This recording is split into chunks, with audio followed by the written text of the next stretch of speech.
Good day. So my topic for today is all about the Malolos Constitution, backgrounds of its framing.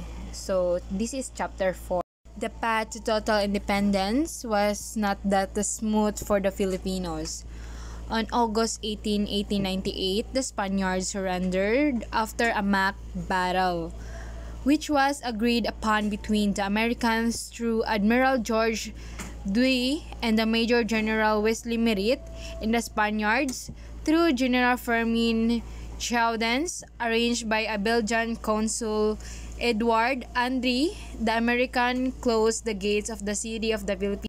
After the latter fought side by side with them, this was the treachery on the part of the Americans. That early, there were already signs of friction between the two races. This friction would finally result in open hostility between them. So, sa duha kalahi, the Americans and Filipino is naaday ka ng friction between them na mag-open result in hostility, and nevertheless, Emilio Aguinaldo kept his faith that the Americans came as liberators and eventually the Philippines will become a totally independent nation.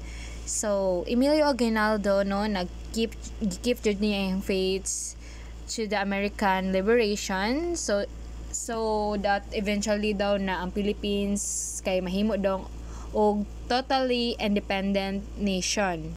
Emilio Aguinaldo returned to the Philippines on May 19, 1898 after leaving the country on a voluntary exile to Hong Kong as part of the agreement under the part of Biak na Bato. Aguinaldo established his dictatorial government on May 24, 1898.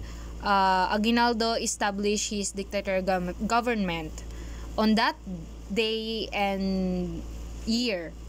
And on June 12, 1898, Aguinaldo proclaimed that the Philippine independence in Kawit, Cavite, where the Philippine flag was unfurled and the Philippine national anthem was played. So Ambrosio Rianzares Bautista read the Act of Declaration of Independence which he himself had written. So Ambrosio siya ang nag-read sa Declaration of Independence, which is siya mismo ang nagsulat.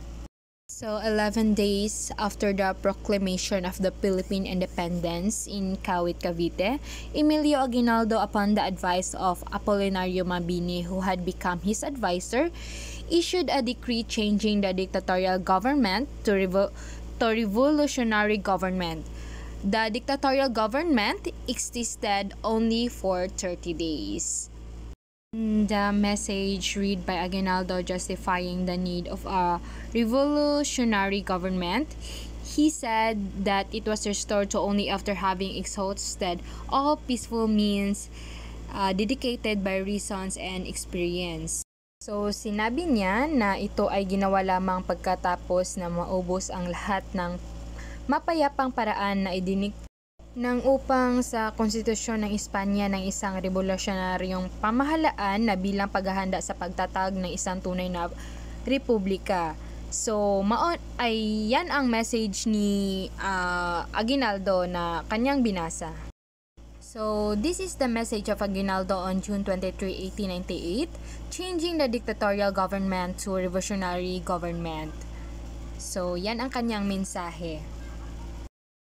Prior usance of the June 23, 1898 decree, Aguinaldo issued a decree dated on June 18, 1898, which ordered the organization of the towns under the authority of the Filipino government.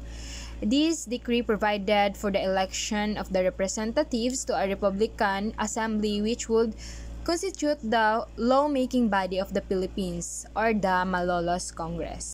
So, on June 18, 1898, Aguinaldo nag-create siya og kanang decree para magbuhat og kanang election of representative para sa republika, and magbuhat siya kanang lawmaking body of the Philippines or the Malolos Congress.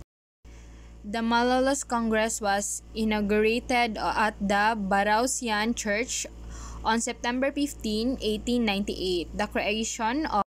The creation of Congress was a significant feature of the decree.